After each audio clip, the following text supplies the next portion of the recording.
So, dumating na yung pesa natin mga boss. Ito ipapalit natin switch dito sa ating stock na switch mga boss. So, ito yung switch ni Domino. Ayan. So, ito ay pwede sa Mio Sporty. Any kind of Mio. Sporty Mio ay pwede. Ayan. So, dalawa left and right yung in-order ko. Ayan. So, ito maganda dito. Meron na siyang switch doon sa kanan. Ayan. Meron na siyang switch. Then, meron pa siya ditong idle stop. So, pwede rin siya sa Mio S125. Then, dito sa kabila, ang maganda dito, meron siyang passing. Ito. Ayan. Meron siyang high and low. Meron siyang passing. Then, may kulay na rin yung kanyang high and low. Meron siyang passing. Then, meron siyang hazard. Ayan. So, from left, patay. Right, patay. Pag ni-left and right mo siya, hazards na yan, mga boss. Ayan. So, ito ipapalit natin. So, gagawin lang muna natin kasi Mio ay yung ating kakabitan. Tatanggalin natin itong sa choke.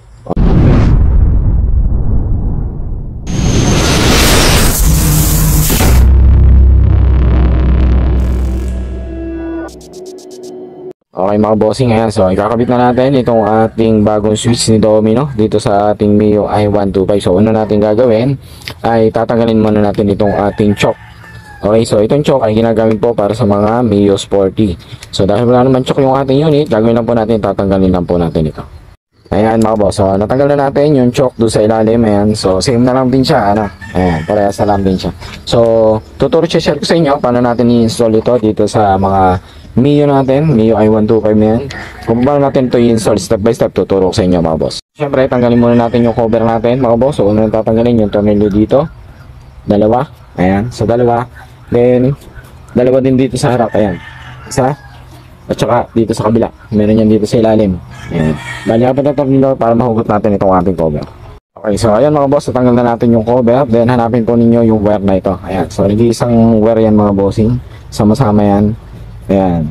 Tanggalin lang po ninyo ito, sakit ito. Huhugutin lang po ninyo yan at saka yung ating high and low. Ito, yung green at saka yung dilaw ng ating headlight. Tanggalin lang po natin yan mga boss. Okay? Pag nahugot po ninyo ito sakit na to, ayan. So meron po tayo ditong dalawang tornilyo. Isa at saka yung nasa ilalim niya. Tanggalin natin yan mga boss para mahugot natin itong ating mismong pinaka-switch. Okay, so natanggal na natin yung dalawang tornilyo. So ilabas na natin yan mga boss. Okay, so ganito lang yan. Hihilahin nyo lang yung ating switch. Okay, so pag nahila nyo yan, ilalabas lang po ninyo itong ating socket. Ayan, ganun lang yan siya kadali mga boss. Ayan, so nahugot na natin, nakuha na natin itong ating stock na switch natin. Then, ito naman yung ikakabit natin. Ayan, yung merong hazard at merong passing. Okay, so kung paano natin tinanggal, so ganun lang din natin siya ikabit.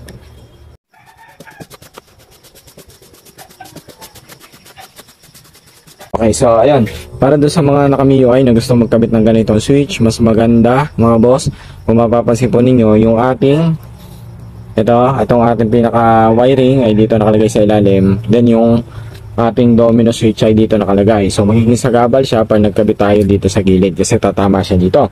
So much better, mas maganda dyan mga boss, tanggalin muna natin to. Ayan, so tanggalin natin yung pinaka clamp ng ating wiring para mas madali nating may kabit at hindi siya sumagabal. Okay? Ayan. So, tanggal natin. Then, ilagay lang natin siya dito sa kabila. Sa kabila natin nilalagay. Parang ganyan. Lipat lang natin mga boss. So, ganito yung itsura niya mga bossing. So, nilipat ko lang yung pinaka-clamp ng ating mga wiring. Ayan. So, para hindi siya sumagabal dito sa ilalim. Ayan. Ganyan yung itsura niya mga boss para makabit natin ang ayos. Okay. So, kabit na natin. Okay. Ayan. So, isang tips pa para mga bossing dito sa tornilyo sa likod natin. Kasi kung itatanong ninyo, ito yung tinanggal natin na tornilyo kung mapapansin po ninyo, fine thread. So, wala pa siyang thread mga bossing. Wala pa itong thread. Unlike dito sa ating luma na tinanggal natin, na talagang ito ay naka-thread dito sa likod. Ngayon, so, paano natin may kakabit yan? So, gagawin lang po ninyo, hanapin lang po ninyo itong tornilyo na to mga boss. Screw type. Gawan lang muna natin ang thread. Ayan. Pasok lang muna natin siya dyan. Pag napasok natin yan dyan mga bossing. Ayan. Thread, para malagyan ng thread yung ating plastic. Ayan. So pasok nyo. Huwag nyo isasagad. Then labas ulit. Pag nalabas natin, kunin po ninyo yung kanyang talagang tornilyo, yung fine thread. Siya po naman ninyo ipapasok dyan. Ayan. Pag napasok ninyo, ipasok hanggang kalahati. Ayan. Siguraduhin lang po ninyo na nakasentro para magkaroon ng thread yung ating plastic. Okay? So, pag nakakalahati na, labas lang ulit natin para ma-install na natin, may kabit na natin yung bracket nga doon sa likod. Okay?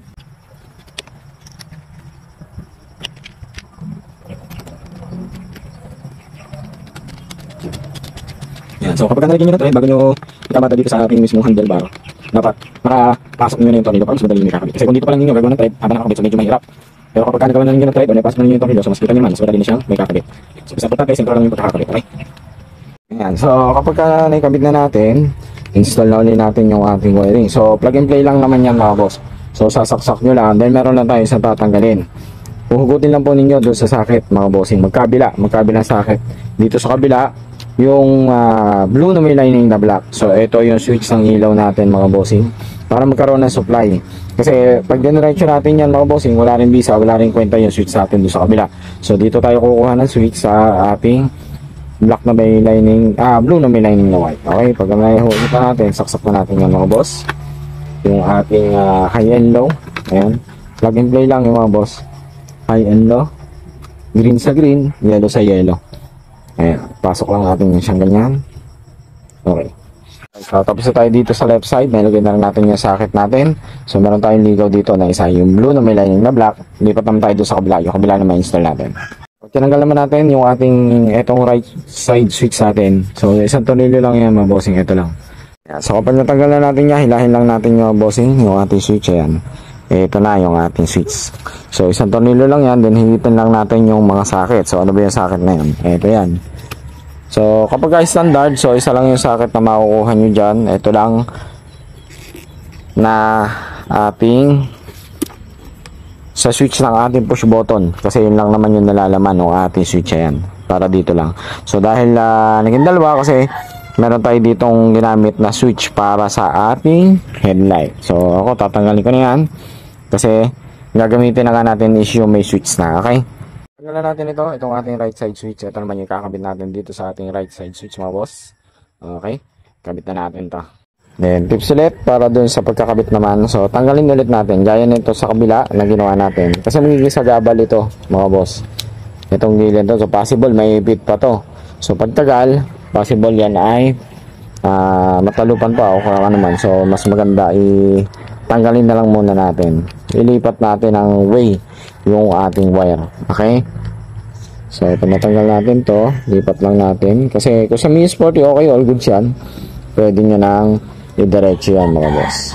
Ayan, so lipat lang natin dito sa gitna, kasi kung mapapansin po ninyo, ayan o, ang ganda ng play ng ating wiring dito sa kabila. Ayan o, so ligaw lang siya, so hindi naman kasi gagalaw yan. So much better, mas maganda, pasok lang natin siyang ganyan para goods dun sa ating right side switch. Okay, so ayan mga boss, nakabit na natin, install na, na ulit natin yung tornilyo dito sa gilid. Then dito naman tayo mga boss. So di ba sabi ko sa inyo, meron tayo dito nakaligaw na isang wire sa kabila. Okay, so kung mapapansin po ninyo, ilagay muna lang natin ito para hindi tayo magulo. So i-plug and play lang muna natin itong isa sa ating sa switch ng ating push button. Ayan, yung dalawa lang naman yan mga boss. So hindi kayo magkakamali dito sa tatlo, kasi yung socket naman niya is eksakto doon. Okay, so ang sunod naman is yung ating switch. Ito, yung switch natin na ito mga bossing, ito yung switch dun sa idle stop. So kung meron kayo, ang inyo ay may US125, so plug and play lang din yan, diretso lang din. Ayan, so nasa inyo na kung saan nyo gagamitin. So gaya nung sa akin, wala naman tayong paggagamitan ito, so gagamitin ko lang din ito para dun sa switch naman ng sa aking mini driving light. Okay, so nasa inyo na, on off lang naman ito mga boss, dalawang wire lang din yung gagamitin nyo, nasa inyo kung saan nyo gagamitin. So dito lang muna tayo sa ating switch ng ating headlight. So saan ba natin lalagay? So bali tatlong wire, so ganito yung gagawin ko, yung discard ko dyan mga boss. Okay, so ayan mga boss, na-install na natin yung nasa kanan. So ito naman yung wiring nya. So di ba sabi ko sa inyo mga boss, yung blue na may lining na black ay huhugutin ninyo sa socket. Ayan, magkabila yan mga bossing, dalawang socket, yung isa and yung sa output. Okay, so dugtong kayo ng wire mga boss, dalawa. Ayan, ito naman yung wiring. So tinanggal ko na sa socket, dinugtong ko na lang. Then pinagsama ko na itong dalawang blue. Ayan, at saka yung red ay galing doon sa ibaba. Yung galing doon sa babang wire na yun ng blue na may lining na black ay dito yung kunin nga ilalagay sa kulay yellow na may kulay red. So kung bakit ganyan, ibig sabihin mga bossing, ang sistema ng aking wiring na to ay buhay talaga yung kanyang part light. Okay? So, parang ganito. So, check natin mga boss ha. So, upon susi pa rin, buhay pa rin yung ating part light sa harap at saka sa likod. So, kung bakit hindi ako nagtatanggal ng part light, so ito para sa akin lang. Marami na kasi tayo na-installan na ganyan na tinatanggal natin itong part light at saka headlight. So, anong nangyayari? Ang naapektuhan naman is yung kanyang regulator, mga bossing. Ayan, so, medyo madumi pa yung motor ko ha. Sensya na kayo dyan. Ngayon, naobserbahan natin na kapag talagang pinapatay natin lahat ng supply ng part light at saka ng headlight pati yung nasa likod. So, doon nagkakaproblema yung, mas mabilis magkaroon ng problema yung regulator. So, kaya kapag nag-install ako, gaya nito, ito sariling unit natin, pinapabayaan ko lang talaga siyang buhay. So, ang tinatanggal ko lang talaga is yung kanyang headlight. Okay? So, ganito yung sistema ng aking unit mga boss. So, start natin. Ayan. So, pagka-switch natin mga bossing, ayan. So, switch natin. Ayan. Buhay na ilaw natin mga boss. Ayan. So, tingnan natin kung nagpa-function na ba lahat yung ating ginawa. Okay? So, on. Then, naka-on na rin. Ayan. So, makikita nyo, buhay na yung ating ilaw. Ayan. High and low. Ayan. High and low. Then, yung passing. Ito naman yung passing. Pipindutin mo lang siya. Ayan. So, hanggang yung passing natin. Oh. Yellow yung passing natin. Yung headlight kasi natin mga bossing ay pinagtan natin ang LED mga boss. Ayan. Okay. So, pakain ko muna para makita nyo yung LED natin. Ayan. So, ganyan yung LED natin mga boss. Osram. Ayan. Diyan lang yung linya sa ating yellow basket. Lagay ko na lang din para hindi kayo mahirapan maghanap. At check naman natin is yung ating signal light. Kapag gagamit tayo ng signal light, left lang. Ayan. So, left lang talaga yung umiilaw. Ayan. Left lang. Hindi gumagana yung kanan. Ayan. Okay naman natin. Pagpapatay natin mga bossing, pindutin lang po natin sa gitna. Ayan. Press lang natin. Mamatay na yan. Diba? Then, pag kanan, so press natin kanan. Turn right natin. Ayan. Kanan lang. Okay, so hindi na ilaw yung kaliwa. Ngayon, paano mag-ooperate ng hazard? So, ganito yan mga boss. Turn left, diretso, turn right. Hazard na yan mga boss. Ayan o, operate yan, hazard. Ayan. Yan yung hazard natin mga boss. Ganyan nag-ooperate yung ating hazard. Ayan. Busina. Ayan. Okay. Then yung ating, yan. Nagana naman natin yung ating start. Yung ating idle stop. So, para sa mga naka-MIUI, ayan. Plug and play lang yan. Sasaksak nyo lang. Pero dito, floating ko lang muna to kasi gagamitin ko to doon sa switch ng aking mini driving light. Okay? So, ayan mga boss, yung installation natin ng Domino switch dito sa MIUI 125. So, kung gusto nyo rin ng ganyang product mga bossing at saka yung ating napakaganda side mirror mga boss. Ayan. Quality yan mga bossing. Ayan. Napakatibay nga. Okay? Steam type yan mga boss.